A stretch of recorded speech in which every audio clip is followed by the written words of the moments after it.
Hello everyone, in this video we are going to looking at the chapter Logic and Language of Block 2 of the paper Humanism and Logic of Sri Narayana Guru Open University. So let's begin. The basic functions of language.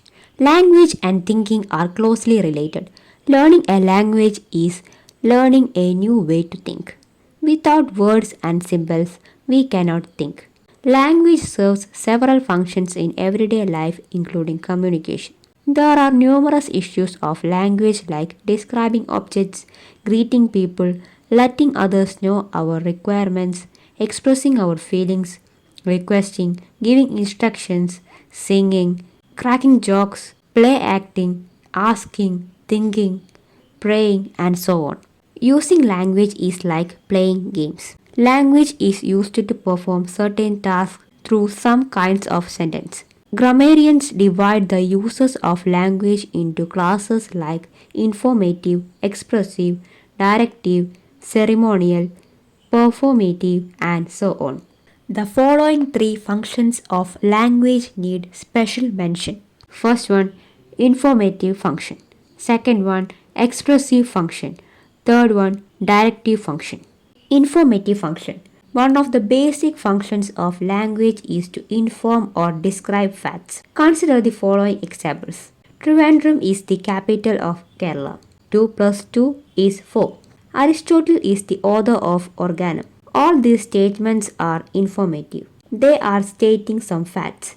The information provided may be correct or incorrect. These statements declare whether facts exist or not. Logicians are concerned only with this kind of statement. They are either true or false. That is, the word information includes misinformation also. Thus, they carry truth values. Logicians are concerned with the clear and precise use of language in affirming and denying statements and constructing arguments. This helps in evaluating statements. Informative function is used to describe the world. Expressive function. Expressive use of language involves expressing emotions and feelings of the speaker.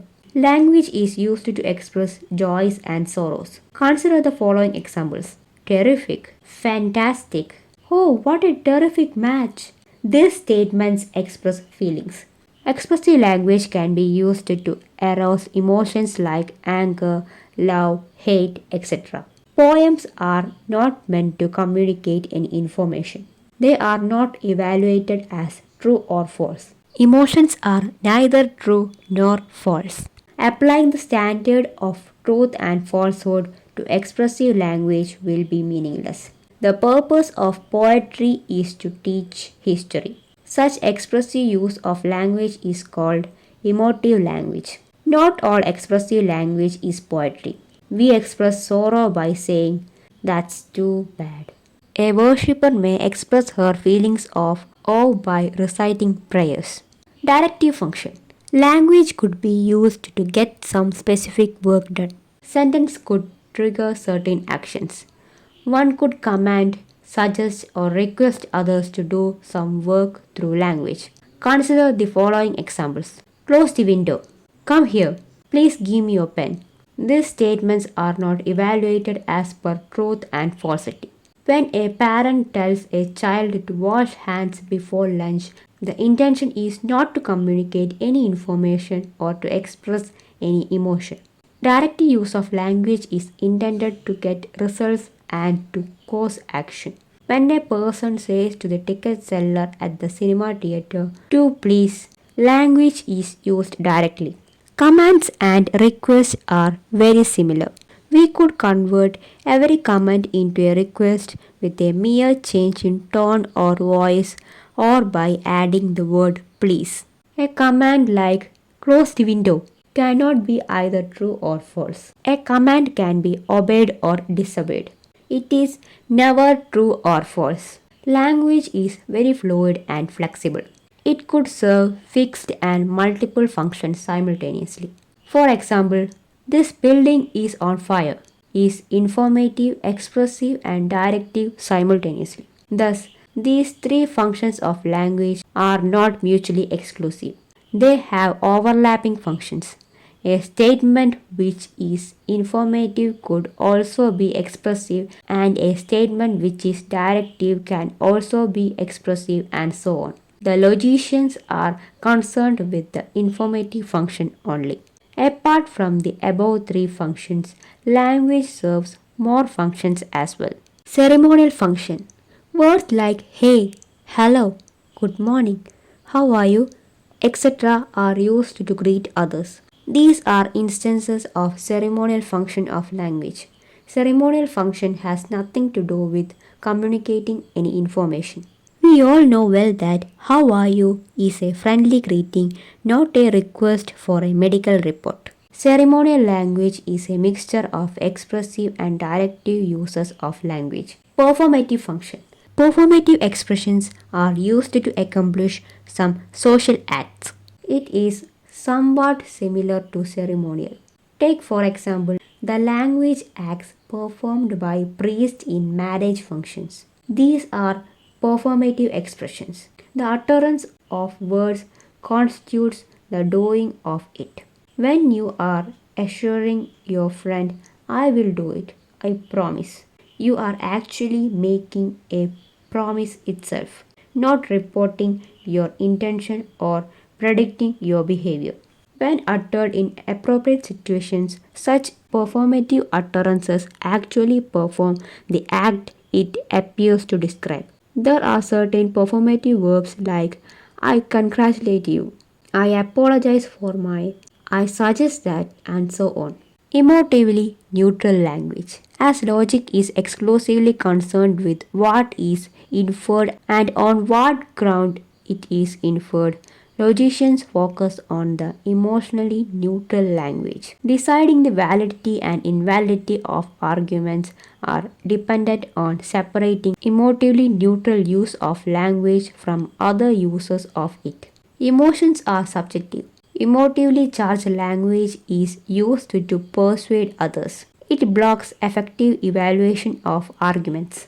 There is nothing wrong with using emotive language. Neutral language is valued when the goal is facts. Emotive language is a hindrance when we are trying to reason about facts. While preparing opinion polls, for instance, care should be taken not to prejudice the responses by phrasing questions in an emotively charged manner.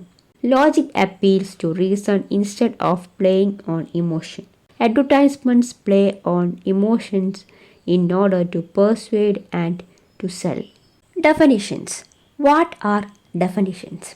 Due to the ambiguities in language, different kinds of disputes might arise. Sometimes disputes arise when parties disagree in their judgments about facts. Sometimes disputes arise when their attitudes towards facts are in conflict. Third reason for such disputes is verbal disputes. That is, when there is ambiguity regarding key terms. Definitions are helpful in eliminating ambiguities. Disputes could be resolved through them. There are five kinds of definitions. Stipulative definitions. One who introduces a new symbol has the freedom to stipulate what its meaning should be. The definition arising through assigning meaning is called stipulative definition. The term defined so might not be entirely new. New terms are introduced in this manner for several reasons. One major reason is convenience. A single word can stand for many words. Another reason is secrecy. The economy is the third reason. In place of a long sequence of words, one could introduce a new technical symbol. Black hole, for example, was a term introduced to replace gravitationally completely collapsed star. Such new terms play a role in the acceptance of new theories. In order for the new terminology to be accepted, the meanings of such terms must be explained by definitions. A stipulative definition is either true or false. It differs from a dictionary definition. A term defined by a stipulative definition did not have that meaning before that meaning was attributed to the term through definition. A stipulative definition is a proposal or resolution to use the term in the way it is defined. It is a request or instruction to do so. In this sense, a stipulative definition is a directive rather than informative. Lexical definitions. When the term being defined is not new but has an established usage, the definition is lexical.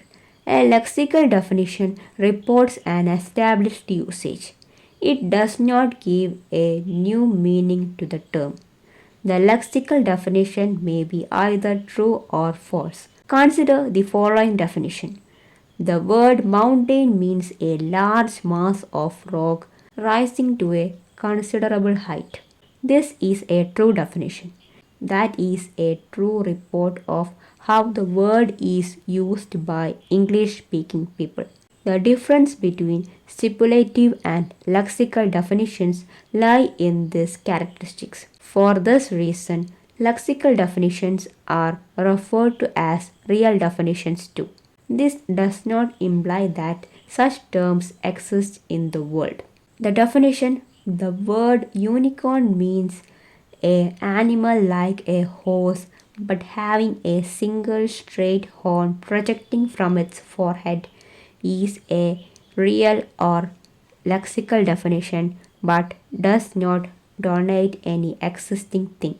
Precising definitions. Precising definitions serve to reduce vagueness. Both stipulative and lexical definitions serve to reduce ambiguity. Vagueness is also a hindrance to logical reasoning. Vagueness is not identical to ambiguity. A term is ambiguous when it has more than one meaning and the context does not make it clear which is intended. A term is vague when there exist borderline cases, so it is not clear whether it should be applied or not. The term truck is vague. There are many vehicles to which that term could be applied. Ordinary usage is not enough to bring in clarity here. In the case of borderline cases, ordinary usage must be overcome. Such definitions are called precising definitions. Precising definition differs from stipulative and lexical definitions. It is different from the stipulative definition because the meaning is not new. One cannot take freedom in assigning meaning while defining precisely. Established usage should be taken into account. The aim is to make a known term more precise. At the same time, such definitions should go beyond the established usage too. Legal decisions often include precising definitions. Judges will not decide matters arbitrarily. They should not propose precising definitions as mere stipulations. In new statutes, quite often definitions of keywords are given in the preface. Theoretical definitions. When there arise dispute among politicians and philosophers about one another's definitions, a coherent understanding of the theoretical background will be required. There was an argument between Socrates and Thrasymachus over the definition of justice. The argument among physicists over the definition of heat continued over generations. They asked questions like what is justice and what is heat. A theoretical definition of a term attempts to form a theoretically adequate description of the objects to which the term implies. Proposing a theoretical definition amounted to asking to accept a new theory. Different theoretical definitions of justice and heat were proposed because different theories of justice and heat were accepted at different times. When we debate questions like is healthcare a right or which countries could be called democratic today, it is not mere verbal matters being discussed. We are seeking theoretical definitions. That is, we are constructing theories. Persuasive definitions. When definitions are formulated in order to influence the attitudes of readers, they are called persuasive definitions. They will try to steer emotions. We find persuasive definitions quite often in political arguments. These are all about this chapter. I hope you understand this video and thank you for watching.